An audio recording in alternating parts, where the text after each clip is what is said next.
दोस्तों, साहिब के कॉरपोरेट मित्र को धारावी की जमीन दी जा सके, इसके लिए तमाम हथकंडे अपनाए जा रहे हैं। इंडियन एक्सप्रेस की एक स्पेशल इन्वेस्टिगेटिव रिपोर्ट ने एक ऐसा खुलासा किया है जो न केवल चौंकाने वाला है बल्कि लाखों लोगों के भविष्य को खतरे में डालता है।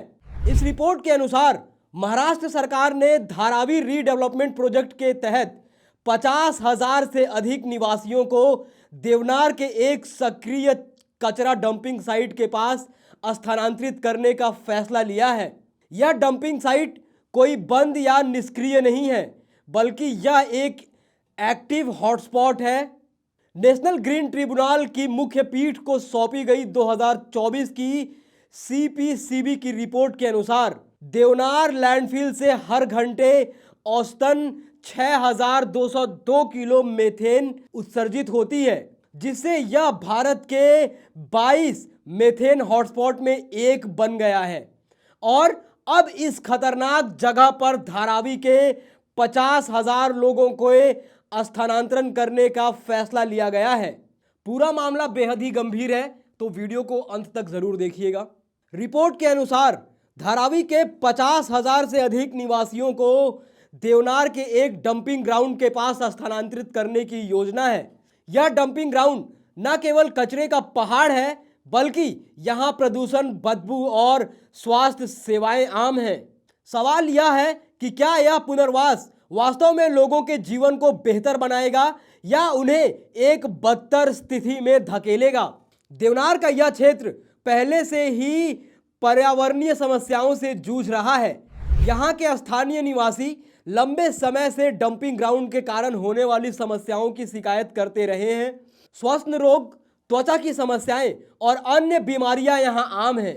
ऐसे में धारावी के निवासियों को यहां लाकर क्या सरकार उनकी जिंदगी को और जोखिम में नहीं डाल रही है?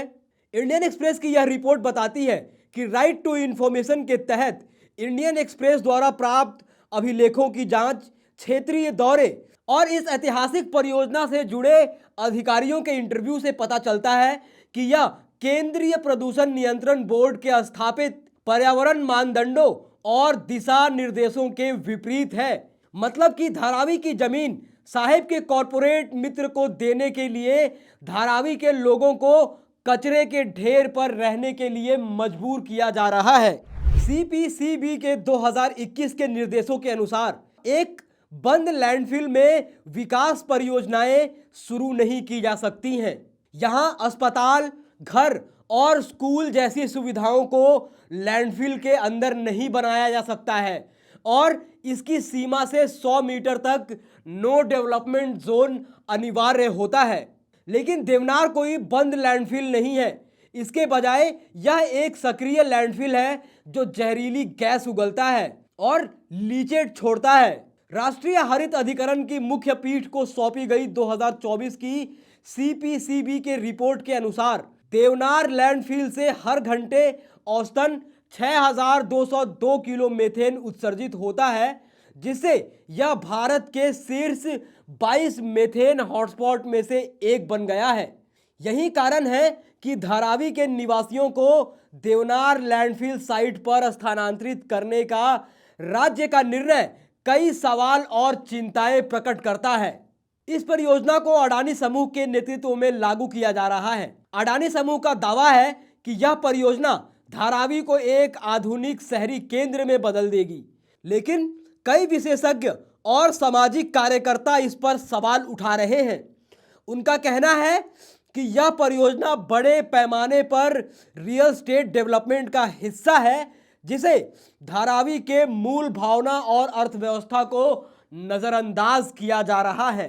दोस्तों, जब भी इस तरह का कोई प्रोजेक्ट शुरू होता है तो एक इन्वायरमेंट इम्पैक्ट असेसमेंट किया जाता है, जिसके माध्यम से किसी प्रस्तावित विकास के इन्वायरमेंट इम्पैक्ट असेसमेंट का मूल्यांकन किया जाता है।